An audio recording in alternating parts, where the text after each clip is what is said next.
история Басанчанхи, удал Залкин, Супяну был крайнего, Буровик. История нагается Басанчан, Хадах я Гошу Адан Дихаджатля, Ваха. История не было еще человек, который не нагается, который про нагайцу правду рассказал. Хадах тебе.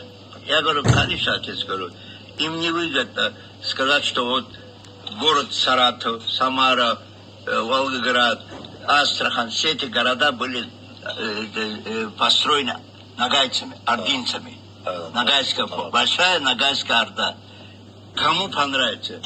Это же все, это как Петр пришел к власти, немцы пришли к власти, вот тогда заслали к нам казачка, и вот вся пошла по Волге. Что дальше Волги, они даже не знали, что творилось. Потом это отправили они туда, и войска, и все, татары, я так понимаю, хукумат. Вот это там правитель, они ему дали слово Пугачев, а он назывался Иван Третий. Видите? Восстанник заманали. Да. Оба восстали, она же против мужа пошла. Все эти Екатерины, все эти, они пошли против своих мужей.